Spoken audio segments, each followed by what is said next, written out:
Welcome back to another day of Bible study. So glad to have you with us as we continue through the book of Ephesians. Today, we are in Ephesians chapter 6, verses 1 through 4. And I would love to invite you to be with us each and every day of the journey. All that you have to do is download the PDF reading plan over at go.christtable.today/unity, and you can finish out this study with us. In fact, over at christtable.today, you're going to find a whole lot of information about who we are, what we do, and how you can be a part of it. And so I'd love for you at some point to head over there to www.christtable.today. It's also right there.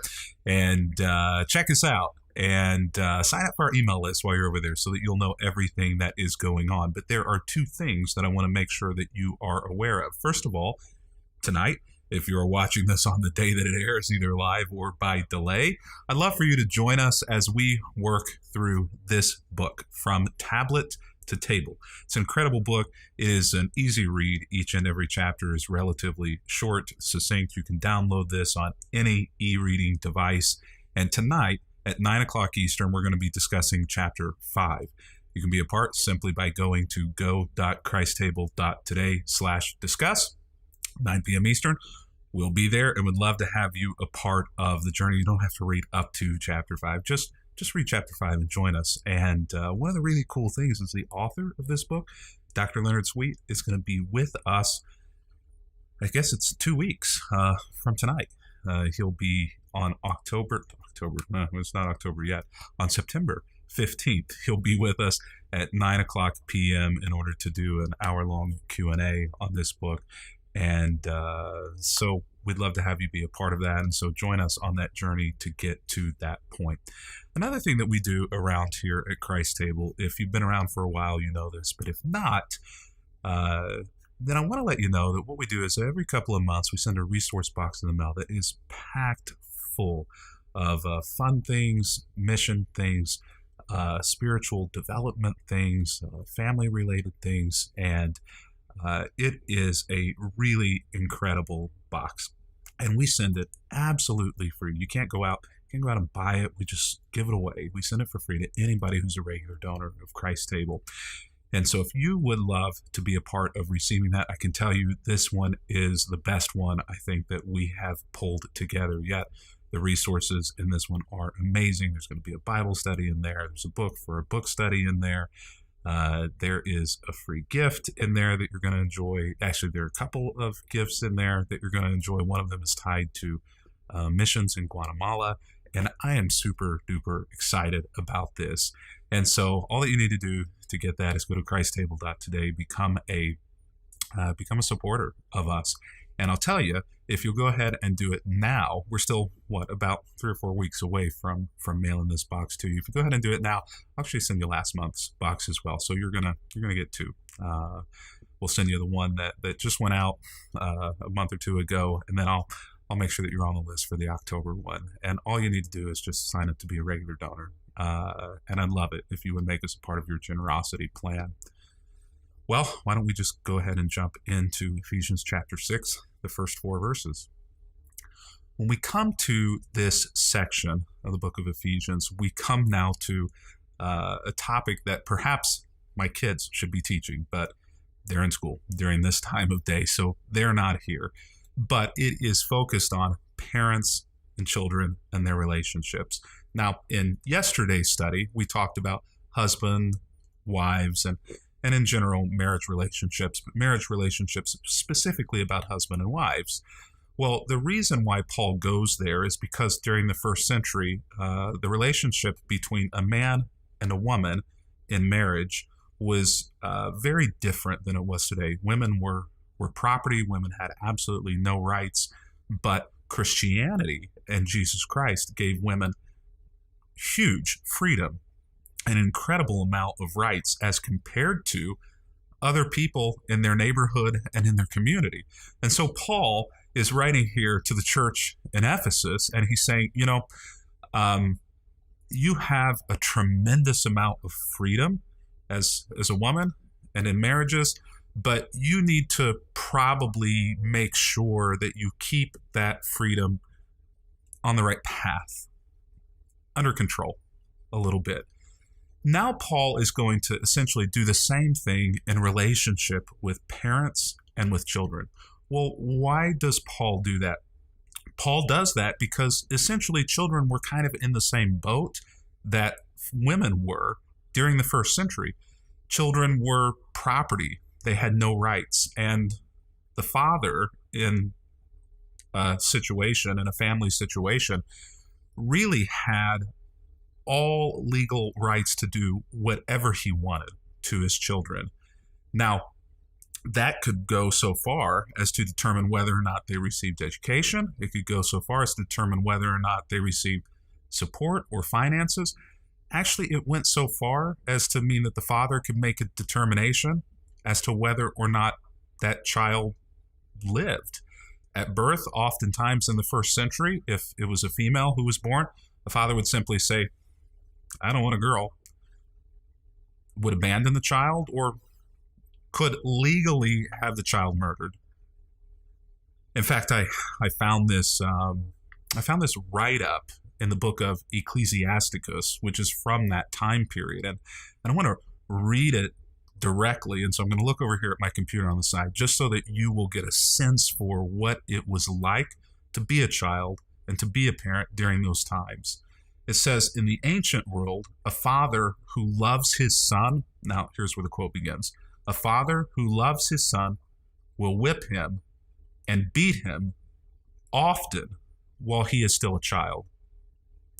So a father had legal right to whip, to beat, to brutalize his child whenever and however he wanted to.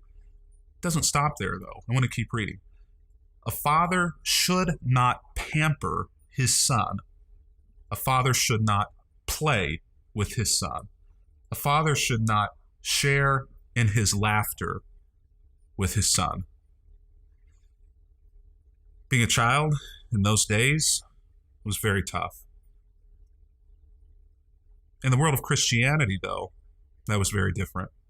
It's hard to imagine today us treating children in that way. Certainly, some children are treated in that way, and we see that as tragic. In those days, they see that as the norm. I have this picture of my kids on the first day of school. The fact that my kids even felt comfortable making faces like this in our first school day picture says something perhaps about how different the relationship is now today between parents and children. And so whenever we jump into now Ephesians chapter 6, we have to understand that Paul is writing to this context in the first century, a context that is very different in families then than it is today. Ephesians chapter 6, verse 1. Children, obey your parents, because you belong to the Lord, for this is the right thing to do. So Paul immediately begins by saying, you know what, there is liberation and freedom in the kingdom of God, but there is still something to be said in the kingdom of God for obedience to your parents, to those people who are older than you. Paul and Jesus in the Bible has always said there needs to be a level of respect given. And it may not necessarily be because those individuals who are older than you or your parents deserve respect. You're not giving it to them in the measure in which they give love and respect to you. You're just simply giving it to them because you belong to the Lord, because it's the right thing to do. Now, if Paul stopped there, we might actually believe that Paul was simply reinforcing all of the codes of the first century when it came to Greek and Roman households. Paul continues on, though. Honor your father and mother, for this is the first commandment with a promise. Paul says, you know what? This requirement to honor your parents, to respect them, to treat them well, actually, it has something in it for you. And this is it. If you honor your father and mother, things will go well for you, and you will have long life on the earth. Now, originally, for the Israelites, this commandment was tied to them being able to stay in their land and able to, in order to live in the promised land. And so if they didn't honor their parents, if they didn't respect their parents, then the Old Testament says then they wouldn't be able to remain living in the land that God had given them. the promised land, the land of Israel. Well, Paul has now broadened this out and said, well, it's important that we continue to do this, not just so you can live in the land of Israel. Clearly, Gentiles weren't promised to live in the land of Israel. But Paul says, you know what? It's important that you continue to do this so that things will go well for you, so that you'll have a long life on the earth, Paul says. Well, okay, Paul, we get that. That's the responsibility of children. But isn't the problem in the first century the parents? Isn't the problem in the first century the father? Well, he gets there. Verse 6, chapter 4. Paul says, fathers, do not provoke your children to anger by the way you treat them. And actually, and I would say thankfully, the word that Paul uses here for fathers is actually a word that could be either father or mother. It's essentially a word for parent. It's non-gender specific. Now, so I think we can now read into that Paul is saying fathers, mothers, caretakers, guardians, grandparents, whoever has responsibility for children, don't provoke your children to anger by the way you treat them. And we know what the treatment of children was like in the first century. It was atrocious. It was absolutely terrible. But I do think that if your version renders father here, it's not necessarily out of line to focus on fathers, because we know that fathers had a legal ability to treat their children in any way in which they pleased. And so I think it can be said here, specifically to fathers and generally to fathers and mothers, you need to be careful in the way you treat your children. If the way that you are treating them is provoking them to anger, then you're not living in a way that's pleasing to God.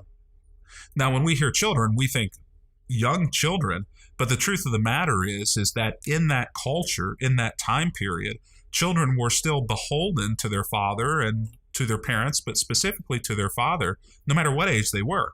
So, if you had a 60-year-old dad and you were in your 40s or 50s, then your father could still abuse and mistreat you, essentially. Your father still held a authority over top of you. Your father could still provoke you to anger and get away with it. He could make your life a living hell, could make it miserable. And so whenever Paul says here to fathers, he doesn't just have in view young kids. He has in view children of any age. And so if you're a father and you still have kids and you're 50, 60, 70, 80, 90 years old, this verse is actually written to you. Mothers, like I said, this verse is written to you as well. Don't provoke your children to anger by the way you treat them. Treat them differently. This is what the Christian life is all about. And this is what Paul is doing here with these household codes. Yesterday to husband, wife, today to parent and child, and tomorrow to slave and master, which is going to be another interesting one. But what Paul is saying here is live differently. Don't live like the world. Live better, but make sure in the way that you live that you are living in a way that honors God. Instead of provoking your children to anger, bring them up with the discipline and instruction that comes from the Lord. Teach them rightly. It's interesting that Paul doesn't say here, take them to church, drop them off, and let the church teach them about the discipline and instruction that comes from the Lord. Paul says, you do it. It wasn't because they didn't have church communities in those days. They had communities of folks who met together in homes that called themselves the church. Paul could have handed this off and said to the leaders of the church in Ephesus, meaning the houses that met in the city of Ephesus, you need to make sure that you're teaching and disciplining and instructing those kids in the way of the Lord. But no, Paul actually lays that burden of responsibility at the parents' feet, and maybe even specifically at the father's feet.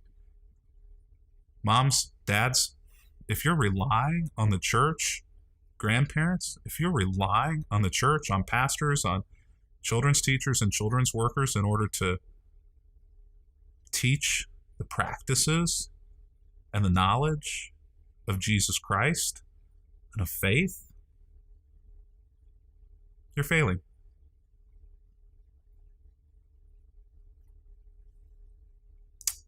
Certainly, you're not alone in it. But you need to be an active part in it. And I get it, for a lot of us, that's scary. We don't feel equipped. Start somewhere. Do something. A small change. Pray at a meal. Pray at bedtime. A question or a conversation that's faith related. You don't need to know how to parse Greek or Hebrew texts. You don't need to have an entire book of the Bible memorized. Maybe just memorizing a verse together as a family.